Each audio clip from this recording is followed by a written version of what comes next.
morning everyone. On today we are going to start the next chapter in history that name is New Kings and Kingdoms. आज हम नया chapter start कर रहे हैं history में जिसका नाम है न्यू किंग्स एंड किंगडम्स। इस चैप्टर में हम स्टडी करेंगे कि किस तरह से न्यू किंग्स और किंगडम्स या फिर न्यू डायनेस्टीज जो है वो फॉर्म्ड हुई थी 7th सेंचुरी के बाद।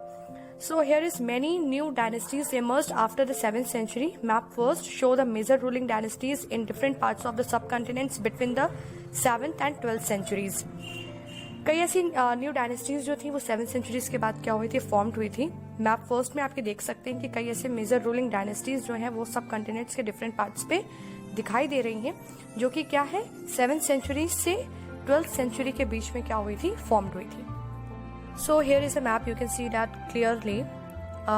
There is mentioned Gurjara, Pratiharas and Rashtrakutas, Palas, Cholas and Chahamanas. That's are the name of dynasties which are formed after the 7th century. ये कुछ डायनेस्टीज के नेम हैं जो कि 7th सेंचुरीज के बाद क्या हुए थे, फॉर्म्ड हुए थे, जिनका नाम क्या है Gurjara, प्रतिहारस and राष्ट्रकूतास, Palas, Cholas and चहमनास। इनके बारे में आप इस चैप्टर में स्टडी करेंगे कि किस तरह से ये जो डायनेस्टीज हैं ये फॉर्म्ड हुई थी और इनके जो न्यू रूलर्स थे वो कैसे बने थे। The emergence of new dynasties, तो देखते हैं कि किस तरह से न्यू डायनेस्टीज जो है वो फॉर्म्ड हुई थी।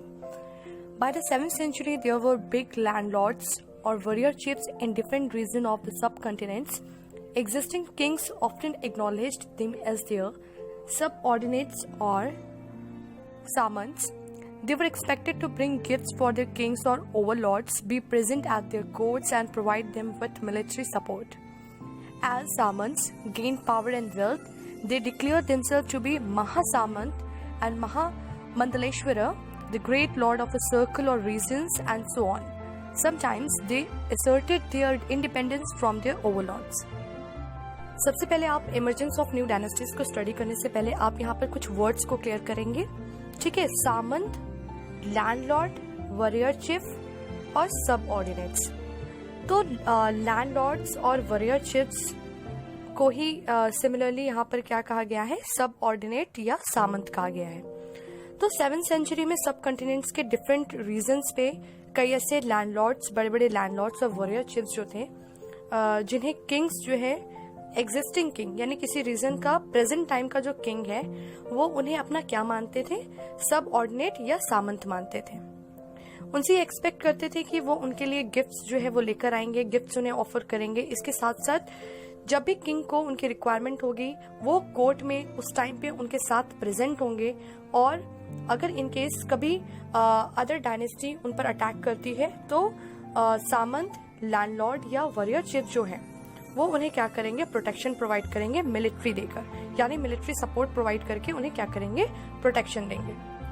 लेकिन सामंत की पावर यानी लैंडलॉर्ड और वॉरियर चिफ की पावर जैसे इंक्रीज होने लगी, वेल्थ उनका इंक्रीज होने लगा, यानी कि उनसे खुश होकर किंग्स जो होते थे वो कई लैंड और ऑफर करते थे, कई लैंड और प्रोवाइड करते थे, और इसकी वजह से उनका जो कंट्रोल था कई एरिया पे काफी ज्यादा बढ़ गया था, उनकी पावर इंक्रीज हो रही थी, उनका वेल्थ इंक्रीज हो रहा था। और इसके बाद उन्होंने क्या किया, जब उनकी पावर और वेल्थ इंक्रीज होने लगी तो उन्होंने खुद को महासामंत और महामंडलेश्वर जो है वो डिक्लेयर करना स्टार्ट कर दिया, खुद को बताना शुरू कर दिया, यानी किसी रीजन का, किसी सर्कल का ग्रेट लॉर्ड। और इसके साथ साथ जो सामंत थे उन्होंने अपने लॉर्ड्स, अपने किंग्स के कंपेयर में खुद को क्या किया, इंडिपेंडेंट बताना शुरू कर दिया, यानी कि अब वो क्या है, वो इंडिपेंडेंट है, वो किसी के अब गुलाम नहीं है, किसी की स्लेव नहीं है। लाइक अब वो किंग की गुलामी नहीं करेंगे, अब वो अपने ही ऑर्डर्स को फॉलो करेंगे, किसी किंग के नहीं। उन्होंने खुद को क्या बताना शुरू कर दिया, इंडिपेंडेंट बताना स्टार्ट कर दिया।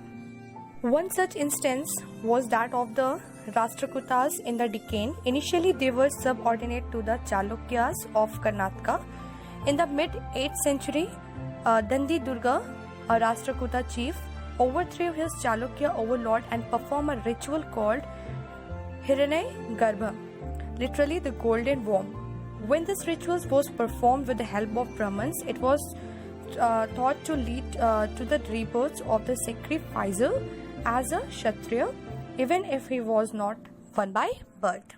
यहाँ पर एक एग्जाम्पल दिया गया है डिक्कन का राष्ट्रकूता, जो कि क्या है, राष्ट्रकूता एक डायनेस्टी का नाम है जो कि स्टार्टिंग में ये क्या था, ये कर्नाटका के चालुक्य का क्या था, ये एक सब ऑर्डिनेट था। लेकिन मिड 8th सेंचुरी में दंती दुर्ग जो कि राष्ट्रकूटा के क्या थे, चीफ थे, जिन्होंने क्या किया, अपने ही चालुक्य ओवरलॉर्ड पर अटैक करके उन्हें डिफीट कर दिया और उनके इस रीजन को अपने कंट्रोल में ले लिया। इसके बाद इन्होंने एक रिचुअल जो है वो स्टार्ट किया जिसका नाम था हिरण्यगर्भ, जिसे हम गोल्डन वॉर्म भी कहते हैं। ये रिचुअल परफॉर्म किया जाता था ब्राह्मण की हेल्प से, उनकी हेल्प से क्या किया जाता है, इस रिचुअल को परफॉर्म किया जाता था।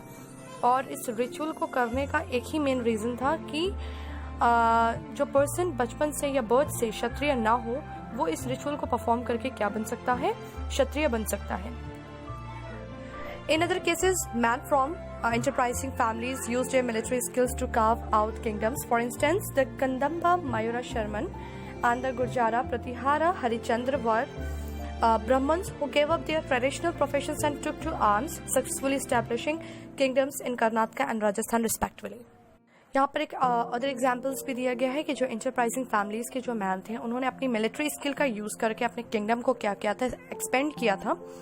और इसके साथ साथ यहाँ पे कदम्बा मयूरा शर्मन यानी मयूरा शर्मन और गुर्जारा प्रतिहारा के जो हरिचंद्र थे, ये ब्राह्मण्स थे जिन्होंने अपने ट्रेडिशनल प्रोफेशंस को, यानी जो एंशियंट टाइम से, काफ़ी टाइम से जो ये अपने प्रोफेशन को फॉलो कर रहे थे, इन्होंने अपने ट्रेडिशनल प्रोफेशन को क्या किया था, गिव अप कर दिया था। और इसके बाद इन्होंने क्या किया, अपने हाथों में, अपने आर्म्स में क्या किया था, इन्होंने शस्त्र उठा लिए थे।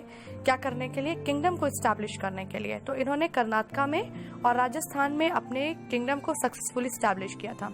किसने इस्टेब्लिश किया था, मयूरा शर्मन ने कर्नाटका में, और हरिचंद्र ने राजस्थान में अपने अपने किंगडम्स को क्या किया था, इस्टेब्लिश किया था।